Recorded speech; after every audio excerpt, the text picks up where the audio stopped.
کلوب آرینا ساعت با وقتی محلی 15:10 یعنی بعد از 50 دقیقه اینجا یکی از دربی های کهن منطقه کلوب میان دسته های روشن کلوب و حاصلات فرخار برگزار میگردد و انتظار می رود که هزاران نفر از مخلصان روشن به این بازی بیایند، زیرا بعد از آغاز موسم این ساله این اولین بازی هست که در اینجا برگزار میگردد و همچنین در دایره چهاربینی های امروزه تصمیم است که از جانب ریاست کلوب فوتبال روشن البته یک مراسم قدردانی از ترینر تازه انتخابی دسته روشن کلوب دیمیتری چرشف در اینجا برگزار شود و تشریف نمایندگان مقامات محلی هم در اینجا انتظار می رود.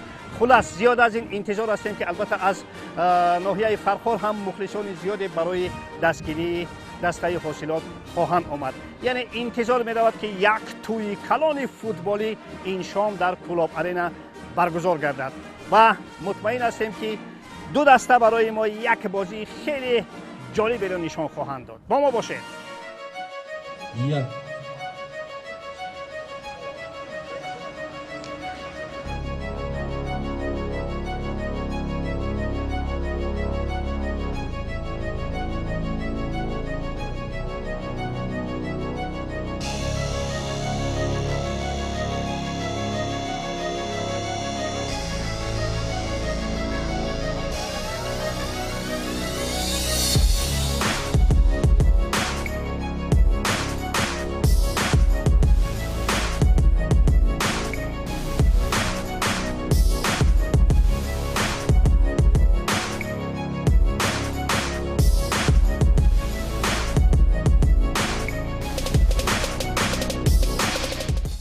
اصولا بگیریم بازی میان حاصلات فرخار روشن کلوب این بازی اصولی یک ساله و دو ساله نیست. این بازی اصولی یعنی دربی دو سده آخر است، عصر 20 و عصر 21 که یکی از تیم‌های پرقوت‌ترین وادی کلوب البته این روشن کلوب بود و تیم دومی که در این قاره در همین وادی کلوب بازی میکرد در اون وقت در لیگ اگر خطا نکنم سومی آسیای میانگی سابق فوتبال SSSR در قاره ها قطعه ها بازی میکرد فرخار بود، حاصلات فرخار و روشن کلوب و یک عمر میان اینها یک بازی نزدیک به حرب، به نبرد، به جنگ ورزشی برگزار میگردید.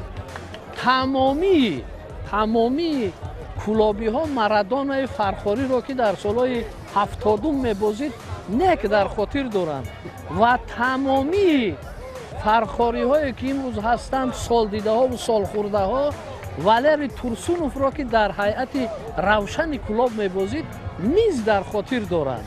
یعنی بازی امروزه دوام منطقی انا همون نبردی تن به تن یا خود دربی دو ابر کلوبی وادی کلوب است و ما از این بازی بسیار امیدواری ها داریم. نخست بازی هجومی، دوم بازی بدون یگان گذشت به یکدیگر و سوم جانسپاری و جانیساری هر بازیگری که با تاریخی پرشرف روشن کلوب و حاصلات فرخار آشنا است در این میدان. اینها در این میدان آید امروز باید جای خون عرق جبین ریزند، پیروز آیند و بر یکدیگر هیچ تحمل نداشته باشند. من همین بازی رو انتظارم. دوستان عزیز، ما در حلقه بازیگران آینده دسته روشن قرار داریم. اینها بازیگران 12 ساله دسته روشن کلوب هستند و البته به تماشای بازی آمدند، اما آنها خیلی شاد هستند که منتخب 17 ساله های ما به چمپیونات جهان راه یافتند. درست بچه‌ها؟ بله، ما خیلی شدیم که دسته 17 سالان تیم ملی ما راحت به جام جهان راه یافته است. ما هم آرزو داریم که مثل آنها راحت به جام جهان آفرین. خوب بچه‌ها از بازی امروزه چی را انتظار هستید؟ بردی روشن رو بردی روشن رو؟ خوب برتری روشن از حاصلات در کجا هست؟ به نظر من خط حمله روشن قوتر است. قوتر است بله از حاصلات. امروز اسلام ظریف همون خیلی گلی که دو گلی که زد در بازی‌های پیشتر میزند به فکر شما؟ نامعلوم است اما ما از روشن گل انتظاریم. بسیار خوب. من از دوستای عزیز البته چگونه گفتیم این آینده های روشن هستند.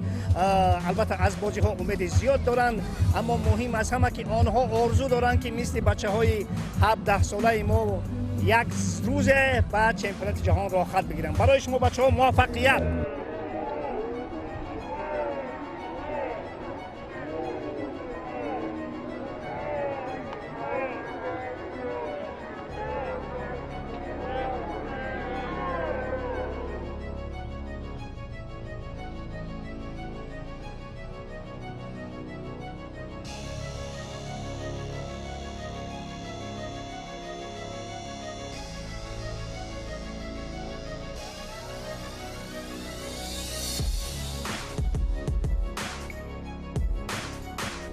Как аура, как стадион, как торсида?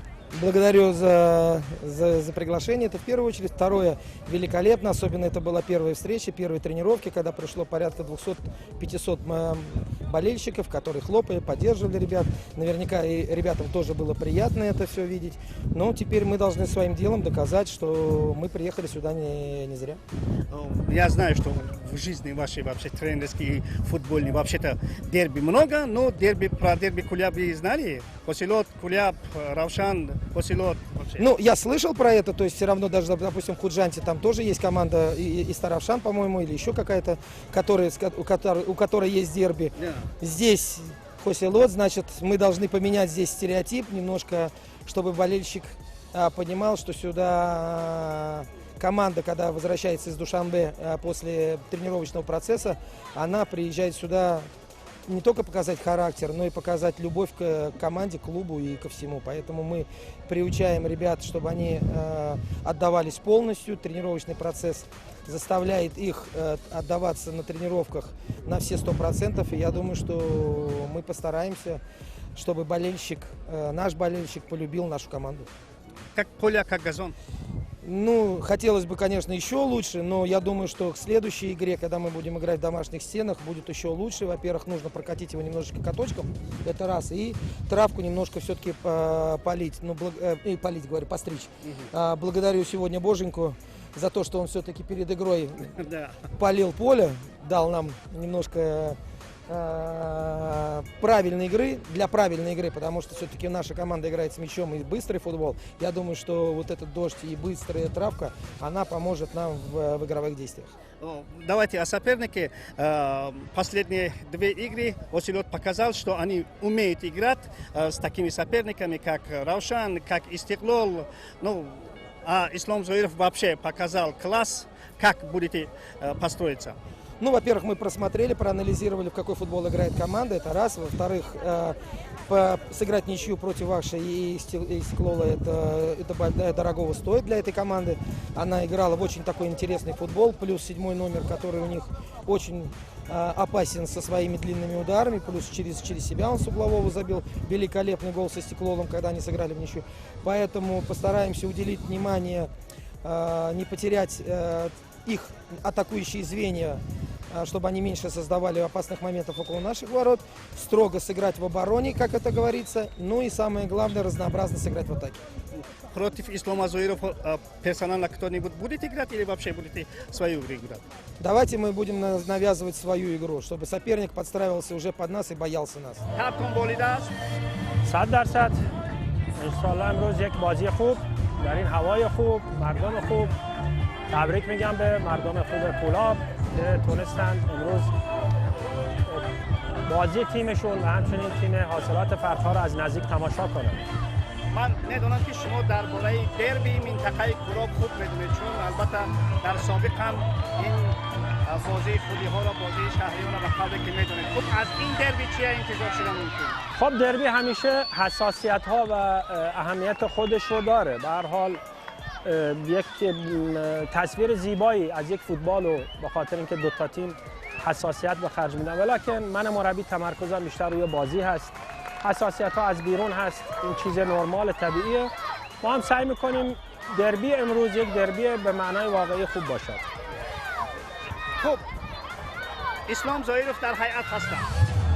خب شما یگان سفارش مخصوص به آن کس تایی همین تو بازی آخر داده بوده که محض از همین دوری های دور ضربه بزنن یا اینکه هم تو این چیز آخرش توقع پیوست؟ خب اسلام بر جهت یک بازیکن که با مهارت بالاست و همه میدونن، ولیکن ما به هر حال در مشقا کار میکنیم. اونایی که ما رو میشناسن میدونن برای همه چیزمون برنامه هست، ولیکن حل کننده بازیکن‌های با مهارت یا به قولی ستاره در بازی. ولیکن ما همه بچه‌ها خوب هستن، همه با مهارت هستن و انشالله اون زحمت همه رو اسلام به گل تبدیل کرد.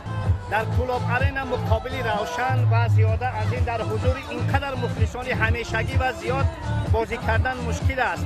خوب از کدام اصول کار میگیره تا با روشن مقاومت داشته باشه؟ نه، ما به هر حال دربی های زیادی رو دیدیم حتی در ایران و خیلی سخت‌تر از این، خیلی میدان های سخت‌تر و بزرگتر، و ما رو اون تجربه که داریم مدیریت کردیم.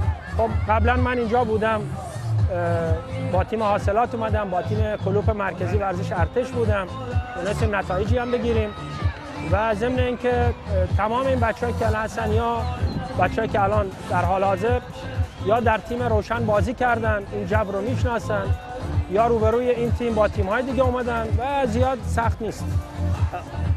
مقابلی شریدین بابایف یگان نفر را مخصوص میگذاره، چون که تایی تو بازی آخر نشان داد که اون واقعا نفری هست که اون توپ‌هایی که در جریمه‌گاه وارد میشوند و به نزدیک میآیند او حتما به گل. بله حتما ما وظیفه‌های دفاعی گذاشتیم.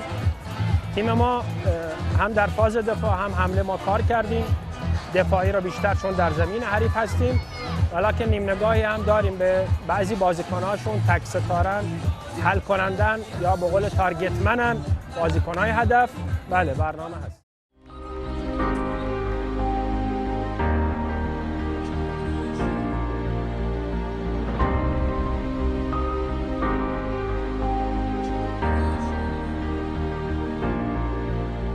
قبل از آغاز بازی همچون رمز احترام و اجرای سنت خوب مردمی از جانب رهبریت دسته روشن به سرمربی دسته دیمیتری چرشف جامه و تاقه کلابی پوشانیده شد. دیمیتری نیکولایویچ در نوبت خود وعده داد که با روشن به قله‌های بلند می‌رسد. در یک آن واحد او خود را کلابی اصل حس کردیانه، اما مخلصان او را در اولین تشریفش به کلاب همچون خودی قبول کردند و این البته فالینک است. Спасибо большое за приглашение, спасибо большое за поддержку. Я приложу максимум усилий, чтобы с клубом Равшан считались, уважали и боялись.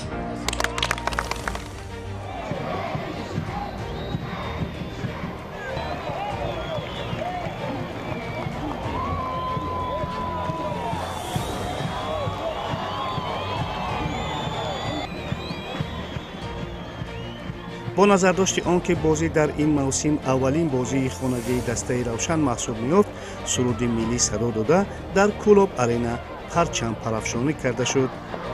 چنانچه گفته شد بازی خودی‌ها یا به اصطلاح دربی مضافات کلوب میانی روشن با حاصلات همیشه حساسیت ویژه خود را داشت و این بازی نیز استثنا نشد.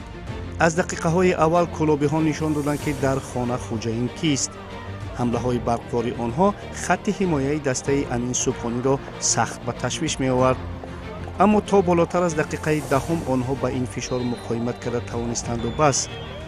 عزیزبک حیتوف از کنج چپ میدان توپ را به جریمه‌گاه دلیر عزیز روانه کرد و حمله‌گر روشن آلاول و ایانواله آن را وارد دروازه کرده هیاهوی مخلصان کلوب آرینا را تا آسمان رسانید.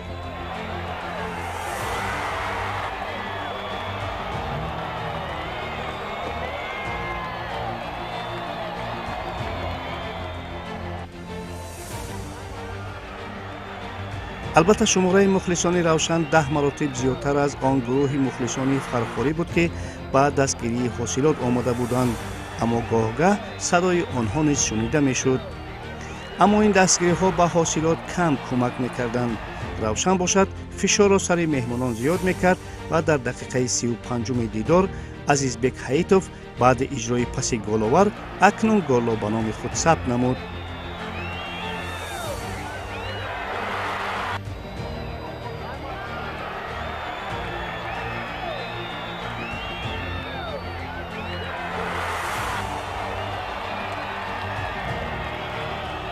در 10 دقیقه وقت اساسی قسم اول و دقیقه های اضافی دستها به چیزی میسر نشدند و با همین حساب به تنفس رفتند.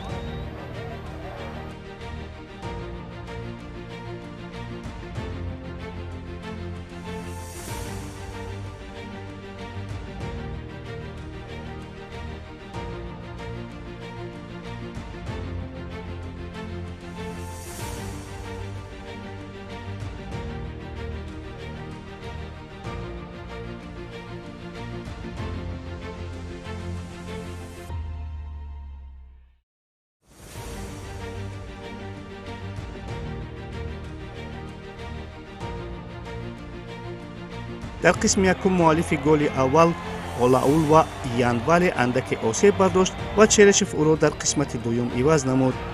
شاید همین یا چیز دیگر بود که روشنی قسم یکم نبود. البته امین سوکانی نیز سخنهای لازمه را در تنفس برای تحریک بازیگران خود یافت که آنها کاملا بازی دیگر کردند. زیاده از این چند نفر از بازیگران فعلی دسته فرخوری سابق بازیگران روشن میباشند و مسلم است که آنها اثبات کردنی میشدند که رهبریت روشن بیهوده با آنها شرطنامه را تمدید نکرد. با وجه ساموئل آفاری سخت تلاش این کار را داشت. پیشتاز باید بگوییم که نه بازیگران سابق روشن و نه بازیگران فعلی حاصلات به دروازه گریتسنکو گل نزدند.